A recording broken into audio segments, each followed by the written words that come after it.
Okay, so the idea is that you're going to create this poster called form and counterform. We need these 28 boxes. The instructions say to make it an A3, so I'm going to create new. I'm going to make it print so I get these printer settings right or color settings right. Go to inches. View all presets. I'm probably going to have to go back to inches because once I click that, it goes back to points. I really want this to be inches, and almost everything in here, starting with an A3, is going to be good. If we print anything, it's going to be on A3. You can go ahead and click create. We just need one art form or artboard.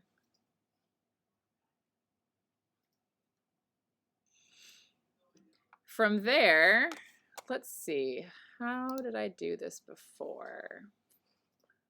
Path shape. I think I think you can create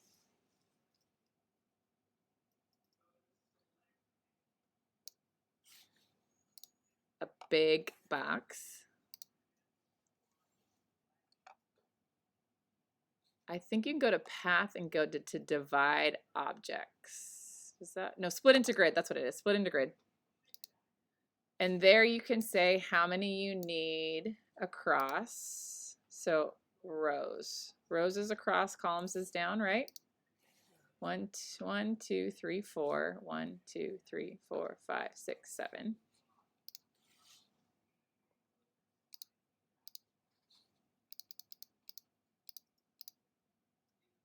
And then you can preview it. Let's see, that's not right. Other way. 1, 2, 3, 4, 5, 6, 7. That looks about right. We want these to be squares, so we need to figure out how to get, what happens if we make these 2 by 2 squares? That looks weird, right? So let's make it 2.5.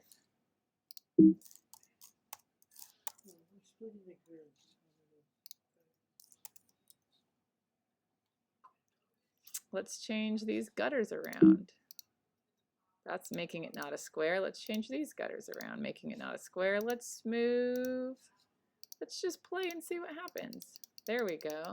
Are we making not squares anymore? So let's see what happens.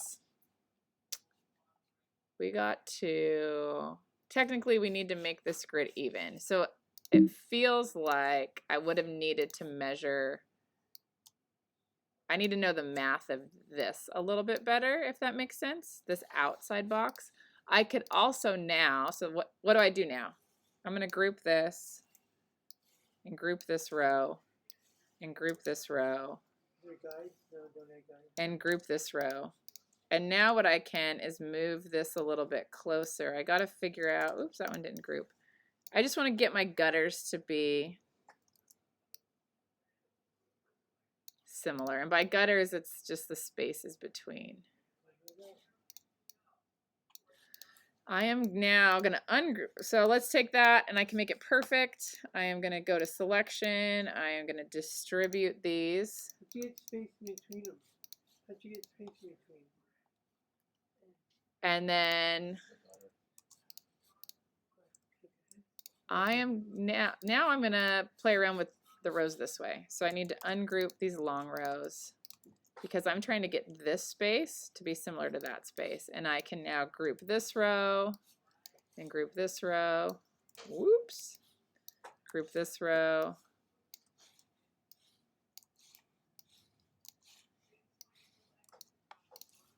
And I can move this up. This needs to group. I can move this down. So let's see what happens now. Those got a little bit crooked, so I need to align those. Woo, where did that one come from? I missed a whole row. I didn't group it. So now I should have one group, 2, 3, 4, 5, 6, 7. Oh, I need to line those back up, and then I'm going to distribute those this way. Feels pretty close, right? And then I'm going to group this whole thing. Woo. And I'm going to center it. I'm going to get my Essentials Classics open. I want my align. I'm going to go to window align. I'm going to drag that because I like it to stay in here. I'm going to make sure I'm aligning to the artboard, and I'm going to align both directions. So now I need to ungroup this, ungroup that. I'm doing Command Shift G, just so you know, to ungroup these. It's a keyboard shortcut. And now these are all individual boxes. So now I have this set up. Is the border perfect around this edge? No. And maybe we end up trimming our paper, but we could just leave it at that. If you can figure out how to fill this more mathematically sound, I challenge you, but that's a good way to get this into a grid. These just need to be squares. So then I'm going to go ahead and just take the letter A. I'm just clicking and letting go. I'm not making a type like paragraph box. I'm just making a type box, and I'm gonna, let's choose a typeface. Let's use Rockwell, and I'm gonna use Rockwell Bold. And what I'm gonna do here is I'm gonna go ahead and make this white. I'm gonna work for this for the reverse. And I'm gonna put this A here for now. And I have this box. If I do edit, copy, I have paste in front, paste in back, paste in place. I'm going to copy the box, and then I'm going to copy and paste it in the front. So now I have technically, did it go over the? Interesting. Let's first of all take the stroke off of all these boxes. There we go. So paste in front is pasting right in front of that other box. That's not helping me. Here's why. I need my clipping mask to be on top of the letter. So paste in front is just giving it to me right on top of the letter. Let's see what paste in back's not going to work. Paste in place. Paste in place is what I'm going to want to need. So you'll notice object, paste in place, sorry, edit, paste in place. It covers that A.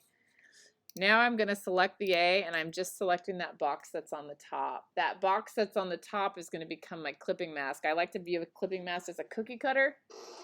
So you have a cookie cutter. I'm going to right click. I'm going to make mask. So now my A's cut off.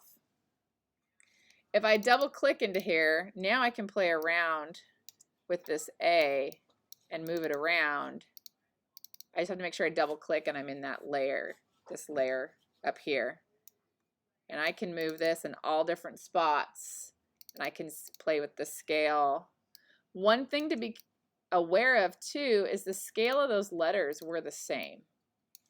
So the point size of your letter should end up probably the same point size if you're thinking about that project.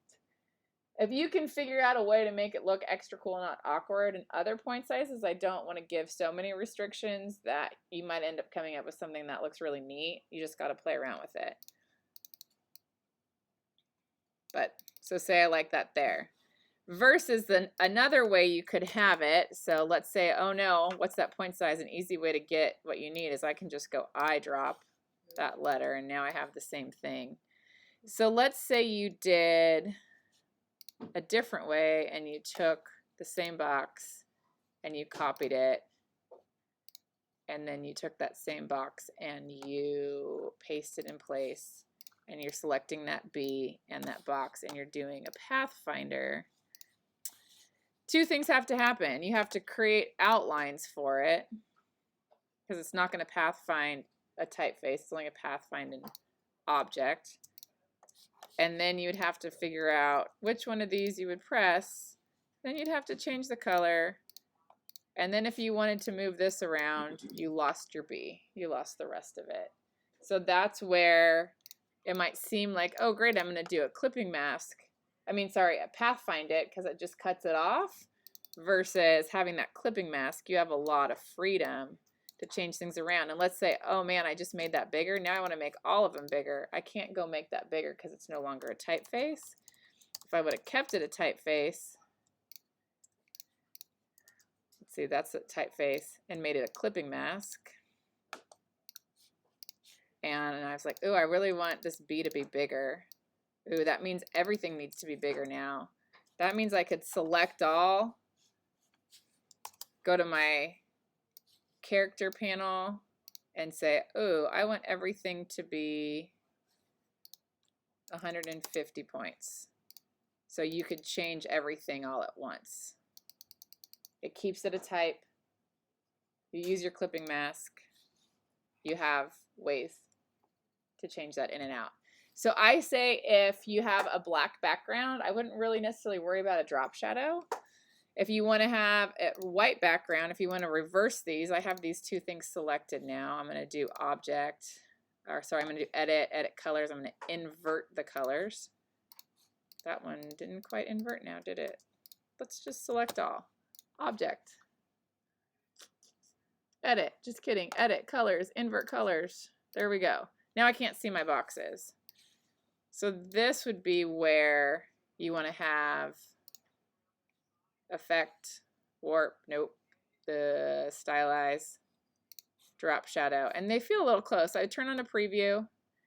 You never want to go with this default. It feels really, really harsh.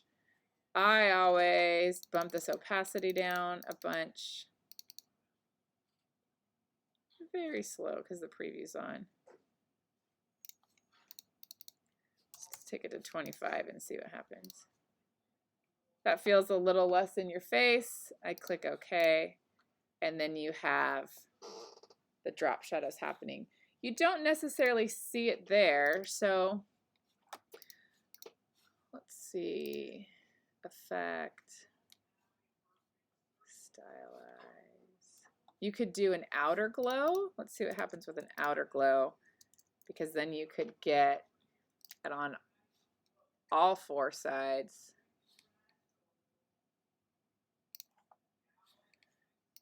Preview. That's giving it to you everywhere on all four sides.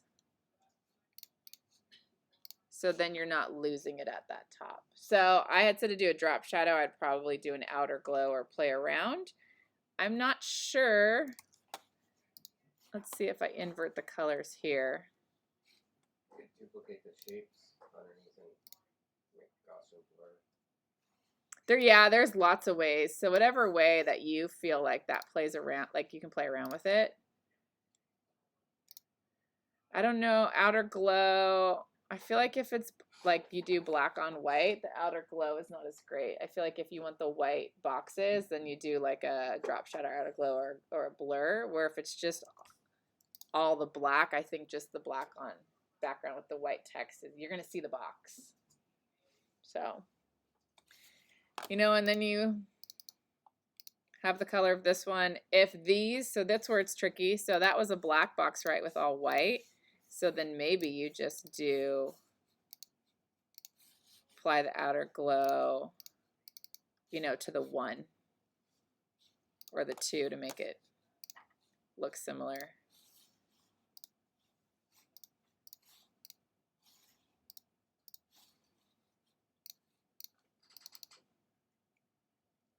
That's so trippy on the eyes. It looks like the white is like way in front of the red on my screen. I don't know how it comes across there. But just stuff to play around with. Just see what works for you, what you want to do. If you come up with a little different solution, but you see all of it, let's see if we, so I'm going to go to my appearance panel. I'm going to select all, and I'm going to get rid of an outer glow and an opacity and all that stuff on everything. I want to select all. Mixed appearances, can't delete that.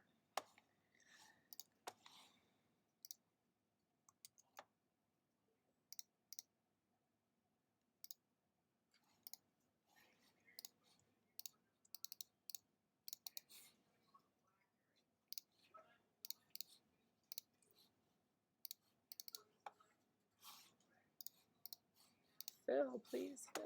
Let's see, there we go. See, I don't love the outline of the white, so I was like seeing what the outline of the white box would look like. I think the drop shadow or the outer glow looks a little bit better. So that is that.